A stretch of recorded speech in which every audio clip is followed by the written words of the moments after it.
ISD, and welcome to this edition of the Newsroom. Today we'll provide information about our La Joya ISD Counseling Department and how it assists and supports our students with their academic, career, and social challenges. To talk about this topic, we have joining us today our Counseling Director, Ms. Marian Tellez. We have our Behavior Specialist, Ms. Cynthia Salgado, and we have our Licensed Professional Counselor, Mr. Gonzalez. First of all, thank you for joining us today. Judith, thank you so much. We're very excited to be here. It gives us a great opportunity to let the community know what the School Counseling Department does and how we are here to service our students. First, Ms. Tellez, what is the role of the La Joya ISD Counseling Department? I think the biggest role that the School Counseling Department plays in the district is supporting our students with their social and emotional needs. So what is social and emotional learning? Basically, what that is, Judith, is we are trying to teach not only the counselors, but all our educators in the district, trying to teach our students the necessary knowledge and skills to be able to grow up, to be productive citizens, to develop healthy relationships, control their emotions, and actually just be able to produce a student that is well prepared after high school. But that is a mouthful. Straightforward, what do we do? Our counselors are nurturing our kids with heart. That is what we're doing. We are supporting them in every way that we can. I need to acknowledge the role that all our school counselors do across the district, elementary, middle school, and high school counselors. After our COVID-19 challenges and our virtual learning, it was important for our counselors to be ready and prepared to service our kids as they came back into our classrooms. Social and emotional learning and those competencies became so much more important. It is important that we help students learn competencies such as self-awareness, self-management, social skills, relationship skills, responsible decision-making. So absolutely, the role of the School Counseling Department, especially more than ever, is so important. And again, I just want to emphasize that we're here to nurture our kids with heart. To support especially our students. I know with the pandemic it's been very, very difficult. Tell us a little bit, I know we have a counselor at each campus. Tell us how we provide the support. We have counselors at all of our schools. We are very lucky. The counselors are going ahead and they integrated a lot of the social and emotional learning competencies into their guidance lessons, into their individual counseling, into their group counseling. So they are very aware of the challenges that our kids are facing, and more than anything, just be ready and available for kids at any time that they need us. Now, Ms. Salgado, how do behavior specialists support our students at the elementary level? Yes, I am one of 3 elementary behavior specialists, and as a team, we support our 23 elementary campuses. The counseling department supports the district efforts in ensuring that students' social and emotional needs are met. Examples on how we provide that support at the campus level is we provide direct counseling services, we provide consultative services to our campus staff, administration, and families in planning to ensure that we have student success. In addition, we also provide district-wide trainings such as mindfulness with Inner Explorer, youth mental health first aid, the Oveas bullying prevention program, and behavioral intervention supports. So you all provide extra support? Yes, we do. Perfect. Now, Mr. Gonzalez, how can you define your role of a licensed professional counselor? Sure. The licensed professional counselors, or LPCs, are master degreed mental health professionals. So we have an additional 2 to 3 years of additional training in treating mental health issues, such as anxiety, depression, bipolar, and even conduct disorder. Most of my time and my colleagues' time is invested in providing individual counseling and providing staff trainings. At this time, I like to provide a little bit of mental health data, which highlights the need and the importance for LPCs in our district, if I can. 11% of our youth have a mood disorder. The more common examples are depression and bipolar. 8% of youth have an anxiety disorder. 1 in 5 young people are living with a mental health condition. And approximately 50% of youth age 14 and older with a mental illness drops out of high school. So the data clearly indicates that mental health issues are very much real. I'd like to share that we currently have 3 LPCs in our district, and collectively we have over 55 years of experience as school counselors. And we accept student cases through campus counselor referrals. How does this benefit our students and especially our community?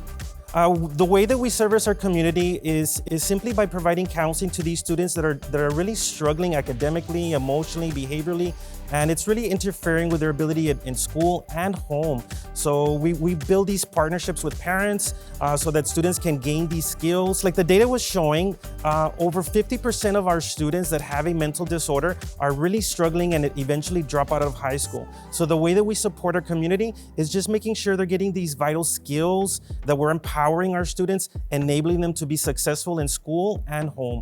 So that is what we try to do as LPCs. Well, thank you for providing this information. Anything else you would like to share with our parents and community?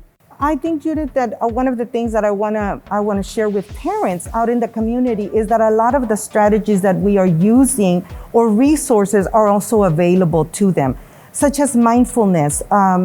Ms. Salgado briefly touched on that, but we are happy to provide information on how parents can utilize the application for mindfulness at home. The other resource, and we consider it a resource, Ms. Judith, is having our community follow the school counseling department in their Facebook page, La Joya ISD School Counseling Facebook page.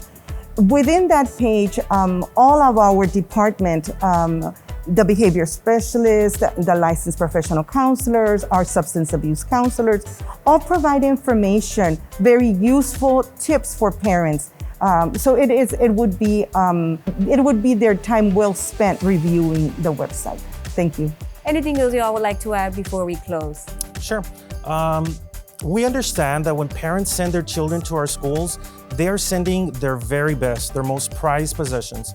And on behalf of the counseling department and the LPCs, I'd like to share that we are here, we're ready, and that we look forward to building these partnerships with parents and students and enabling them to be successful so that we can be helping them achieve the best that they can. Well, thank you, Ms. Salgado, and thank you, Mr. Gonzalez, for joining us. We're going to continue with 2 other staff members from La Joya ISD Counseling Department. Now, to continue our topic of today, school counseling, now joining us, we have our substance abuse counselor, Ms. Gracie Gonzalez, and we have college career and life readiness coordinator, Ms. Nanette Limas. First of all, thank you for joining us. Thank you, Judith. First, Ms. Gracie, how does substance abuse counselor supports our high school students? I am one of 3 substance abuse counselors in the district, and we service the 3 comprehensive high schools. We work very closely with our counselors, administrators, but primarily with our students. We service students that are at the primary high school, a comprehensive high school, as well as the alternative campuses like West, Hope, and CCC. And our focus with all of our students is to support them behaviorally and emotionally. We monitor their grades, their attendance, their behavior, and our biggest goal, our primary goal, is to help them graduate. Because once they have that door open to graduation, the world opens up to them. We assist the counselors by helping them with students who are in crisis. We also see referrals, students who are referred to us for specific needs. And we also support the campuses by participating in different committees and programs like PBIS, RTI behavior, and the graduation task force, dropout prevention primarily. We also do trainings across the districts. We train teachers, parents, and other school district personnel. Mainly is to support our students. Yes, that's our primary focus. And to help them graduate once. Of course, yes. Now, Ms. Gonzalez, how do you provide social emotional support to our students? Our services encompass social emotional learning. We work with the whole child. We embrace the child. We support the child. We let them know that they're not alone and reduce the anxiety of facing many times academic issues, social issues, peer pressure, substance abuse issues. So there's a lot of issues that may be affecting any young person, and we're there to support them and letting them know that, hey, we're here, you're not doing this alone. We take them by the hand and we get them to our goal, which is the graduation. Well, thank you, Ms. Gonzalez. Now, Ms. Limas, how do we connect college readiness to social emotional learning? That's an excellent question. Many people don't see the relationship between social emotional development and college readiness. So let me give you a few examples that can illustrate that connection. When a student has the capacity to build relationships, they are empowered to advocate for themselves. And so they have confidence in seeking out support and resources. When students learn how to make responsible decisions, they are equipped now to make decisions that affect their life. For example, what do we do after high school? Do I enlist in the military? Do I go for a certificate or certification, an associate's or a bachelor's? Perhaps they even already earned a certificate or associates while enrolled in our district. So you begin to see that by developing these social emotional competencies in our students, La Joya ISD is fulfilling its commitment of not only graduating students who are college ready, but are also ready for career and life. Yes, and at the end of the day, is to build well-rounded students here at La Joya ISD. Well, thank you for joining us. Now, if parents have any questions, where should they refer their questions to? Absolutely, Ms. Judith. All counselors are available at each of the schools. Parents should direct their immediate questions to the counselors there. However, within this section, please we will be providing our office number and my email address at central office. The personnel that you saw here today is either stationed at central office or at a campus within the district. So we'll be happy to answer any questions or direct a parent to the appropriate campus. Well, thank you, Ms. Days, for providing that information. Anything else you all would like to add? At La Joya ISD, we're here to support and nurture our students with heart. Thank you for having us and allowing us to share with our community how we are here to serve them. Well, thank you for being here and providing all this information. And a big thank you to all our dedicated counseling department staff for always supporting our students. To our viewers, thank you for joining us in another edition of the Newsroom. And remember to stay up to date with all of our district news. Be sure to follow us on Facebook, YouTube, Snapchat, Twitter, and Instagram. Till next time.